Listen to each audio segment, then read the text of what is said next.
एक छोटे गांव में एक बुढ़िया रहती थी। वो बिल्कुल ही अकेली थी। उस बुढ़िया का कोई भी नहीं था। वो बुढ़िया बहुत ही गरीब थी। बुढ़िया रोज जंगल से लकड़ियां लाकर उन्हें बाजार में बेचकर अपना पेट बड़ी ही मुश्किल से भर पाती थी। उस बुढ़िया का एक पड़ोसी था सरजू। सरजू ने एक गाय पाल रखी थी, जिसका सरजू बिल्कुल भी ध्यान नहीं रखता था। यहाँ तक कि उसे खाने के लिए चारा भी बड़ी ही मुश्किल से देता था। एक दिन की बात है। इस गाय का मैं क्या करूं? ये गाय दूध वूध तो देती है नहीं, बस सारा दिन चारा ही खाती रहती है। इस गाय को कोई खरीदेगा भी तो नहीं, जिसे बेचकर मैं दूसरी नई गाय खरीद लाऊं। सरजू गाय को खाने के लिए चारा तो देता नहीं था, उल्टा उसे मारता और रहता। ये सब बुढ़िया रोज अपने घर से देखा करती। बुढ़िया को उस गाय पर बड़ी दया आती थी। कैसा नास पिटा इंसान है जो गौ माता को मारता रहता है। ऐसे आदमी को तो नरक में भी जगह नहीं मिलेगी। पाप लगेगा इसे, पाप। जब देखो बेचारी गाय को मारता ही रहता है। एक दिन की बात है। बुढ़िया सरजू के घर के आगे से जा रही थी, तभी उसे गाय के जोर जोर से चिल्लाने की आवाज आई, जिसे सुनकर वो रुक जाती है और वो सरजू के आंगन में झांक कर देखती है। लगता है गाय बहुत भूखी है, तभी इतने जोर जोर से शोर मचा रही है। ये सरजू खुद तो अपना पेट भर लेगा और घूमने निकल जाएगा, लेकिन बेचारी बेजुबान गाय के ऊपर इसे जरा भी दया नहीं आती। फिर बुढ़िया कहीं से गाय के लिए चारा लेकर आती है और सरजू के आंगन में जाकर गाय को चारा खिलाने लगती है और उसके सिर पर बड़े प्यार से हाथ फेरती है। चारा खाकर गाय का शोर मचाना बंद हो जाता है। गौ माता, तुझे भूख लगी थी ना?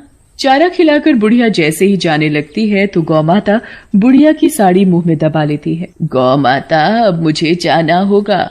अगर सरजू ने मुझे तेरे साथ देख लिया ना तो सोचेगा मैं गाय चुराने आई हूँ। इससे पहले कि सरजू आए मैं यहाँ से चली जाती हूँ। बुढ़िया को ना चाहते हुए भी वहाँ से जाना पड़ता है और फिर जैसे ही रात होती है, बुढ़िया बेचारी गाय के बारे में सोच सोच कर बड़ी परेशान हो रही थी।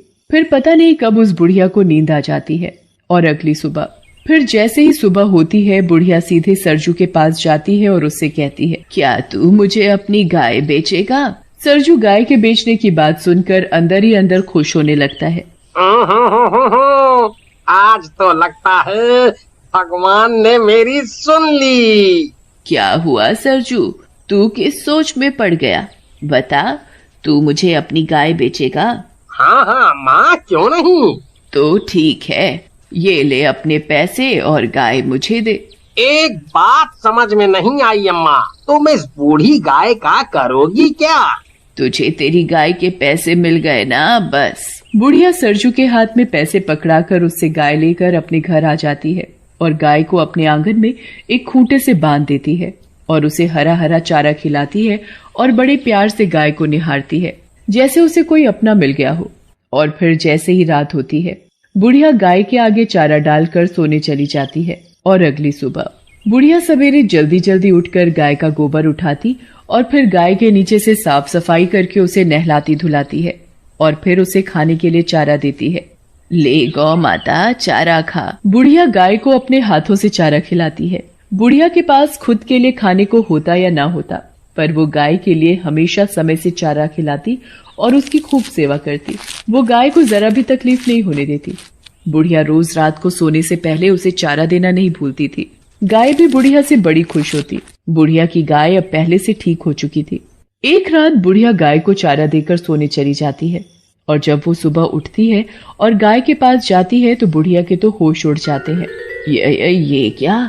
गाय ने सोने का गोबर किया? क्योंकि वो गाय कोई मामूली गाय नहीं थी, एक जादुई गाय थी जो सोने का गोबर देती थी। फिर वो बुढ़िया चुपचाप गाय के नीचे से सारा सोने का गोबर उठाकर अपने कमरे में ले जाती है।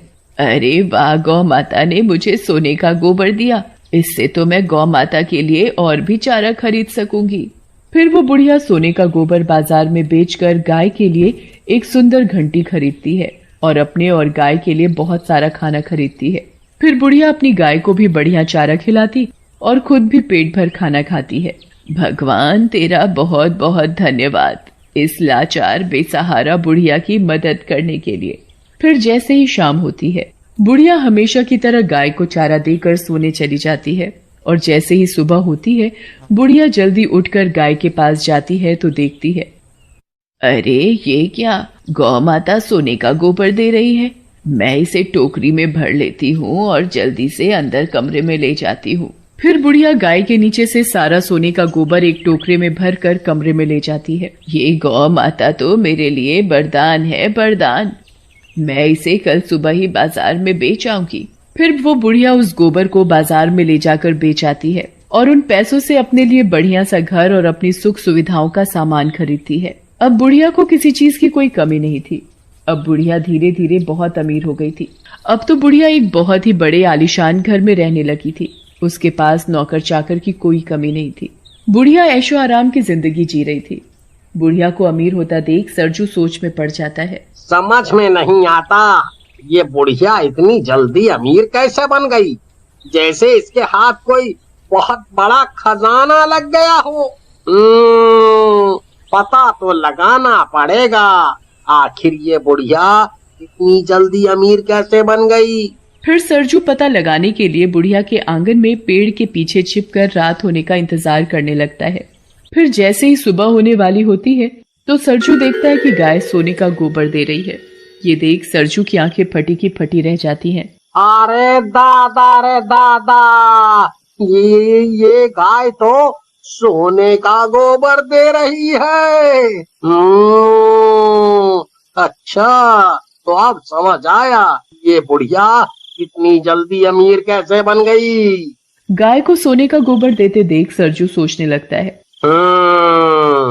इस बुढ़िया के उठने से पहले मैं गाय के नीचे से सारे का सारा सोने का गोबर उठाकर घर ले जाता हूँ, बुढ़िया को पता भी नहीं चलेगा। फिर जैसे ही सरजू गाय के नीचे से गोबर उठाने लगता है तो गाय एक जोर की लात सरजू को मारती है और मन ही मन कहती है, गोबर लेगा, तेरे तो नसीब में गोबर ही गोबर है। सरजू गाय के नीचे से सोने का गोबर उठाने की लाख कोशिश करता है पर वो सोने का गोबर नहीं उठा पाता। इतने में ही बुढ़िया को आता देख सरजू छिप जाता है। बुढ़िया गाय के नीचे से बड़े आराम से सारा सोने का गोबर उठाकर अंदर कमरे में ले जाती है। अरे, इस गाय ने तो इस बुढ़िया को कुछ कहा भी नहीं। अगर मैं इस गाय का सोने का गोबर नहीं ले सकता तो इस बुढ़िया को भी नहीं लेने दूंगा। और अगले दिन जैसे ही सुबह होती है सरजू सरपंच के पास पहुंच जाता है और बुढ़िया के पास सोने का गोबर देने वाली गाय है के बारे में सरपंच को बताता है। क्या गाय सोने का गोबर देती है? ऐसा कैसे हो सकता है? सरपंच जी, मेरी बात का यकीन करो, मैंने खुद अपनी आँखों से गाय को सोने का गोबर देते हुए देखा है। सोने का गोबर देने वाली गाय के बारे में सुनकर अब तो सरपंच के मन में भी लालच आ जाता है और वो बुढ़िया से गाय लेने के बारे में सोचने लगता है। अगर ऐसी बात है तो मैं तुम्हें माला माल कर दूंगा। तुम मुझे अभी के अभी उस बुढ़िया के पास ले चलो। बूढ़ी अम्मा, मुझे तुम्हारी गाय खरीदनी है।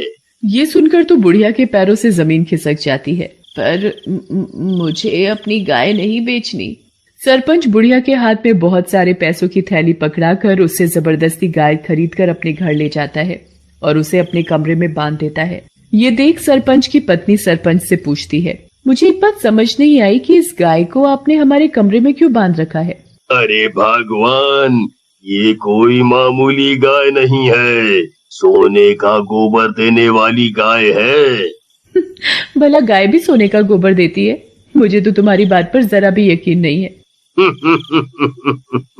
जब ये गाय सुबह सोने का गोबर करेगी तब तो यकीन करोगी। उधर बेचारी बुढ़िया अपनी गाय को याद कर कर के रोए जा रही थी। मेरी गाय, हाय रे मेरी गाय, मैं मेरी गाय के बिना कैसे रहूंगी? वो ही तो मेरे जीने का एक सहारा थी। बुढ़िया गाय को याद करके सो जाती है। उधर सरपंच की खुशी का ठिकाना नहीं था। सरपंच गाय को खूब सारा चारा खिलाता है जिससे कि गाय खूब सारा सोने का गोबर दे सके। फिर थोड़ी ही देर बाद सरपंच और उसकी पत्नी सो जाते हैं और जैसे ही सुबह होती है सरपंच की पत्नी सरपंच को उठाते हुए कहती है, ए जी उठो ना, देखो ना कितनी बदबू आ रही है, जैसे गाय ने गोबर कर रखा हो। ये क्या गोबर? गाय ने तो सोने का गोबर दिया ही नहीं। सरपंच सरजू की खूब धुलाई करता है और वापस गाय बुढ़िया को दे आता है। बुढ़िया गाय को वापस पाकर बड़ी खुश होती है और उसके गले लग जाती है।